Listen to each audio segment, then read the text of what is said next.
জেলার এসপি মানে সে ওই পুরো জেলার পুলিশি ব্যবস্থার দায়িত্বে আছে। তার কাছে খবর যাচ্ছে যে একটি মেয়ে সে পড়াশোনা শিখতে চায়, তাকে পড়াশোনা যাতে না করতে পারে সেটা আটকানোর জন্য ছুরি দিয়ে আঘাত করা হচ্ছে, মলেস্ট করা হচ্ছে।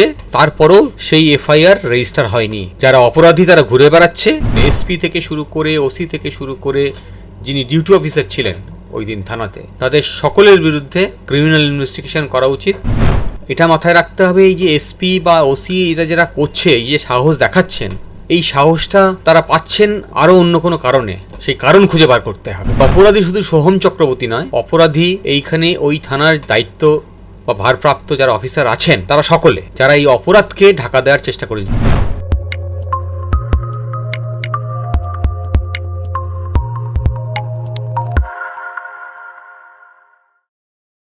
পিছিয়ে পড়া সম্প্রদায়ের একটি মেয়ে পড়তে চেয়েছিল, তবু তার পুলিশ এফআইআর নেয়নি, তার বিরুদ্ধে এত অত্যাচার হয়েছে। এই বিরুদ্ধে আপনারা মামলাও করেছেন, কি বিষয়টা যদি একটু বলেন। একটি পিছিয়ে পড়া সম্প্রদায়ের মেয়ে, সে ওই গ্রামের, যেটা আমরা উল্লেখ করেছি, একমাত্র মেয়ে যে এই লেভেল অফ এডুকেশনে পৌঁছেছে। এখন সে ল গ্র্যাজুয়েশন করছে। তার অপরাধ, সে এখনও পড়াশোনা করছে, সে বিয়েতে রাজি হয়নি, এখন সে বিয়ে করতে চায় না, যে সে নিজের জীবনের প্রতিষ্ঠা চায়। আর সেই অপরাধে তার পাড়ার দাদারা, তার প্রতিবেশীরা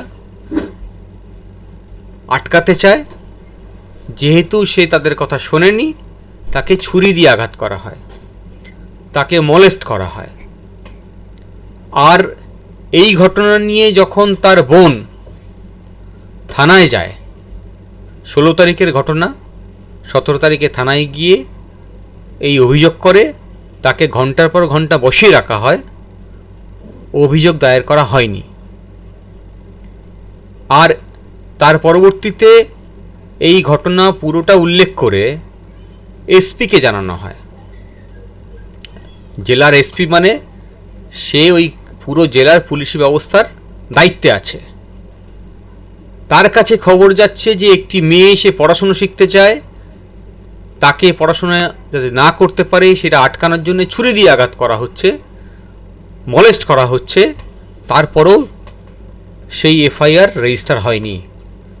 যারা অপরাধী তারা ঘুরে বেড়াচ্ছে, তারা প্রতিনিয়ত হুমকি দিচ্ছে, এবং যেদিনকে থানায় গিয়ে অভিযোগ করেছে সেদিনও বাড়িতে হুমকি দিতে এসছে, পরবর্তীতে আরও হুমকি দিতে এসছে, আবারও হুমকি দিতে এসছে, এবং তাদেরকে বলা হয়েছে যে পুলিশের কাছে গেলে খবর সবার আগে তাদের কাছে পৌঁছাবে। এইটা হচ্ছে পরিস্থিতি। এইটা একটা মধ্যযুগীয় বর্বরতার উদাহরণ।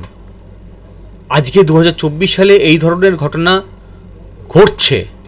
একটা রিপোর্ট হয়েছে, একটা ঘটনা নিয়ে আমরা আদালতের কাছে গেছি। এইরকম অনেক ঘটনা আছে যেগুলো আনরিপোর্টেড থেকে যায়, মানুষ জানতেও পারে না। ফলে রাজ্যের মধ্যে যে অরাজকতা তৈরি হয়েছে, যে গুন্ডারাজ তারা এই যে পুরো রাজ্যটা পরিচালিত হচ্ছে, তার ফলস্বরূপ যা হওয়ার তারই একটা উদাহরণ। দেখা গেছে 20 তারিখে আপনারা মামলা করার পর তারপর নাকি এফআইআর রুজু করা হয়েছে। মামলা পিটিশন পুলিশের কাছে পৌঁছানোর পরে সেই রাত্রেবেলা এসপি যাচ্ছে তার বাড়িতে, এবং বলা হচ্ছে তিনি তো আছেন, এত চিন্তা করার কি আছে। মানে যতক্ষণ পর্যন্ত আদালতে কেউ হাজির না হচ্ছেন ততক্ষণ পর্যন্ত ধরেই নেন যে এই বিষয়ে তাদের কোনো দায় নেই। যেখানে আইনে স্পষ্ট ভাষায় আমরা উল্লেখ করেছি আদালতে, যে পুলিশ যখন এই ধরনের কোনো অভিযোগ আসে, সেই অভিযোগ যদি ইমিডিয়েটলি পুলিশ রেজিস্টার না করে এবং তদন্ত শুরু না করে, তাহলে পুলিশ আইপিসিতে, মানে যে ভারতীয় দণ্ডবিধি, সেই আইন অনুযায়ী পুলিশও অপরাধী হয়। ফলে এই সব সমস্ত পুলিশ, মানে এসপি থেকে শুরু করে ওসি থেকে শুরু করে যিনি ডিউটি অফিসার ছিলেন ওই দিন থানাতে, যার কাছে অভিযোগ নিয়ে যাওয়া হয়েছিল, তাদের সকলের বিরুদ্ধে ক্রিমিনাল ইনভেস্টিগেশন করা উচিত। শুধুমাত্র বিভাগীয় তদন্ত নয়। আর এই ধরনের যদি আইনের শাসন দিয়ে রাষ্ট্রকে পরিচালনা করতে হয়, তাহলে যারা এই ব্যবস্থাপনায় আছেন তাদের বিরুদ্ধে ইমিডিয়েটলি পদক্ষেপ নিতে হবে। কারণ এটা মাথায় রাখতে হবে, এই যে এসপি বা ওসি এটা যারা করছে, এই যে সাহস দেখাচ্ছেন, এই সাহসটা তারা পাচ্ছেন আরও অন্য কোনো কারণে, সেই কারণ খুঁজে বার করতে হবে।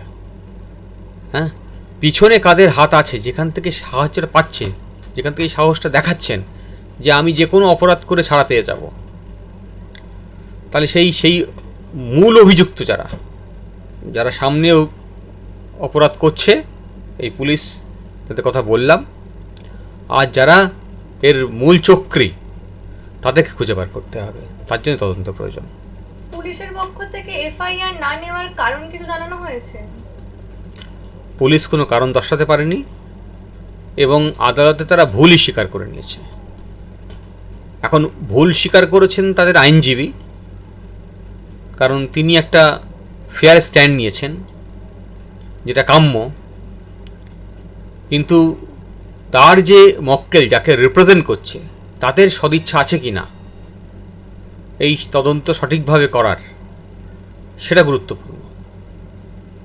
বিচারপতি সিনহা বলেছেন যে পুলিশের বিরুদ্ধে ব্যবস্থা নেব না কেন, তিনি নাকি বলেছেন প্রয়োজন পড়লে বাইরে থেকে পুলিশ নিয়ে আসা হোক। এই বিষয়টা তিনি কেন বলেছেন যদি একটু খুলে বলেন। আমাদের এই রাজ্যে বলুন বা দেশে বলুন, যতগুলো এই ইনভেস্টিগেটিং এজেন্সি আছে, এদের ক্রেডিবিলিটি নিয়ে প্রতিদিন প্রশ্ন ওঠে। আমি এটা থেকে সিবিআই, সিআইডি, রাজ্য পুলিশ কাউকে আলাদা রাখতে পারি না, আলাদা করতে পারি না।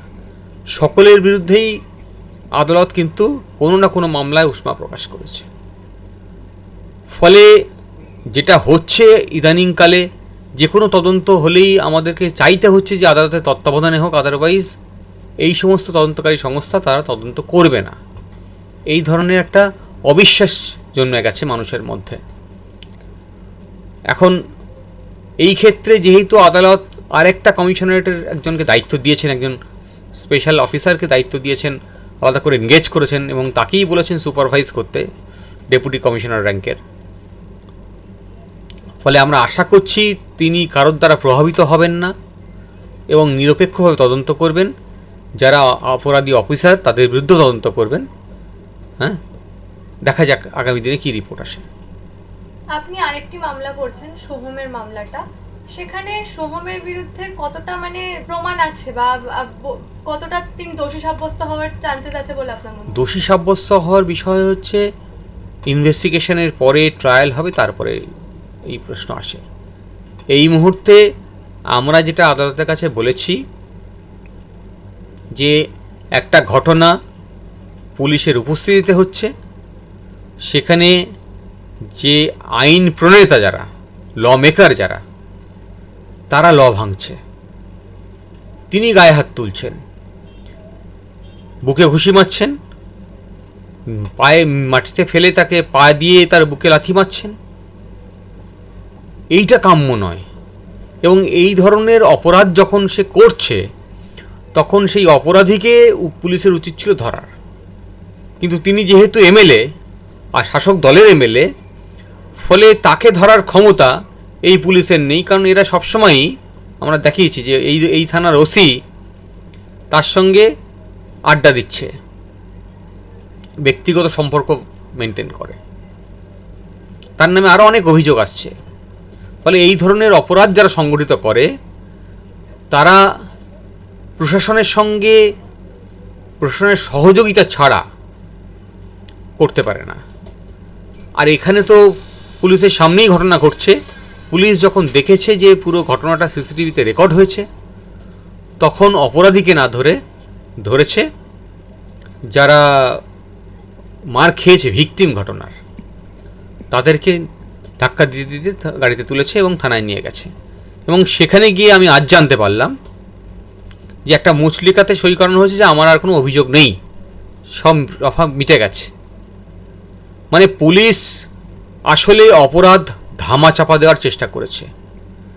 তাই অপরাধী শুধু সোহম চক্রবর্তী নয়, অপরাধী এইখানে ওই থানার দায়িত্ব বা ভারপ্রাপ্ত যারা অফিসার আছেন তারা সকলে, যারা এই অপরাধকে ঢাকা দেওয়ার চেষ্টা করেছে, যাদের দায়িত্ব ছিল এই যে কোনো অপরাধ সংগঠনের নিরপেক্ষভাবে তদন্ত করে যারা অপরাধী তাদের আইনের কাঠগড়ায় পৌঁছানো,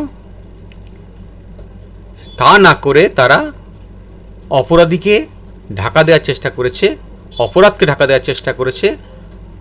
আর এই ঘটনার যে তথ্য, সেই তথ্যকে ম্যানিপুলেট করার চেষ্টা, এই যে লিখে নেওয়া আমার আর কোনো অভিযোগ নেই, এইটা হচ্ছে তথ্যকে আসলে ম্যানিপুলেট করা, এভিডেন্সকে ম্যানিপুলেট করার চেষ্টা। ফলে এই সমস্ত অফিসারদের বিরুদ্ধে ক্রিমিনাল ইনভেস্টিগেশন প্রয়োজন। তার মানে সব ক্ষেত্রে পুলিশের ভূমিকা নিয়ে প্রশ্ন থেকেই যাচ্ছে। নিঃসন্দেহে।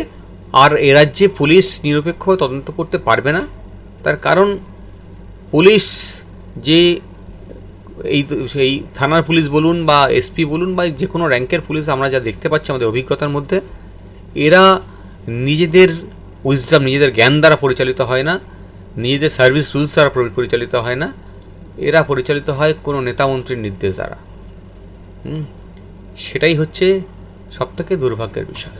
অপরাধ তো তিনি সংগঠিত করেছেন, তার সিসিটিভি ক্যামেরায় রেকর্ডেড হয়েছে। ফলে এই ঘটনাটি এমন একটি ঘটনা যেখানে আলাদা করে স্বাক্ষর প্রমাণ নিয়েছে অনেক কিছু প্রমাণ করার বিষয় নয়।